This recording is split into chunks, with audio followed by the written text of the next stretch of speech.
कहानी खामोश चीखें। सपना और सौरभ की शादी को 7 साल हो चुके थे। उनका घर, उनका परिवार, सब कुछ आदर्श दिखता था। सौरभ एक बिजनेसमैन था और सपना एक हाउसवाइफ जो अपने परिवार की देखभाल करती थी। सभी को लगता था कि उनका जीवन एक खुशहाल शादीशुदा जीवन का आदर्श है, लेकिन सपना की खामोशी के पीछे एक गहरी थकान और अकेलापन छिपा हुआ था। सपना खुद को कभी समझा नहीं पाती थी कि क्यों वह अपने परिवार के बीच भी इतनी अकेली महसूस करती थी। वह हर दिन सौरभ से बात करने की कोशिश करती, लेकिन सौरभ का ध्यान हमेशा किसी और जगह रहता था, चाहे वो ऑफिस के काम हो या दोस्तों के साथ घुलना मिलना। जब भी सपना अपने मन की बात उससे करती, सौरभ हमेशा यही कहता, तुम्हारी बातें बहुत छोटी है सपना, तुम बहुत सोचती हो। इससे सपना का दिल और भी टूट जाता था। वह महसूस करती थी कि उसकी भावनाओं की कोई कद्र नहीं है। उसकी जिंदगी बस परिवार, घर के काम और सौरभ की जरूरतों में घिरी हुई थी।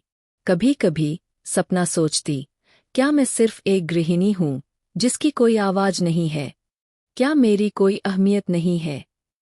एक दिन सपना ने सौरभ से फिर से अपनी परेशानियों का जिक्र किया। मैंने खुद को खो दिया है। मुझे लगता है कि तुम मुझे समझते ही नहीं, सौरभ ने सिर्फ इतना कहा। तुम्हें बस अपने काम पर ध्यान देना चाहिए, सब कुछ ठीक हो जाएगा। सपना की आंखों में आंसू थे, लेकिन उसने उन्हें रोकने की कोशिश की। वह अपने कमरे में चली गई और खुद को अकेला महसूस किया। एक दिन वह कमरे में बैठकर सोचने लगी, क्या मैं इस रिश्ते में अकेली हूँ? क्या किसी को मेरी जरूरत नहीं है?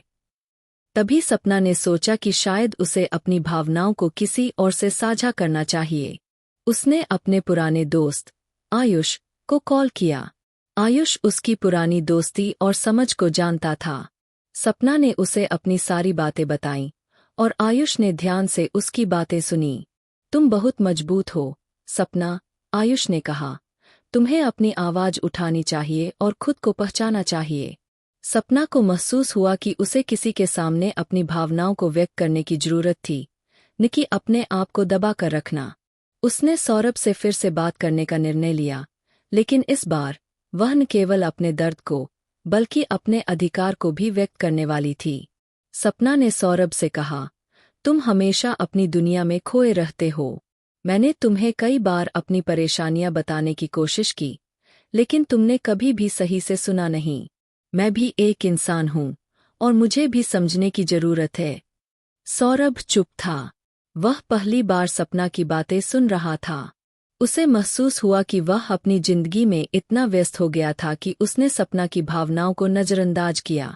उसे समझ में आया कि रिश्ते में सिर्फ एक व्यक्ति की भावनाएं मायने नहीं रखतीं, बल्कि दोनों को एक दूसरे की जरूरतें समझनी चाहिए। उसने सपना से माफी मांगी और वादा किया कि वह अपनी प्राथमिकताएं बदलने की कोशिश करेगा और उसे सुनने का समय निकालेगा। सपना को पहली बार ऐसा लगा जैसे वह अकेली नहीं थी। उसे महसूस हुआ कि जब तक वह खुद अपनी आवाज नहीं उठाती, लोग कभी नहीं समझेंगे।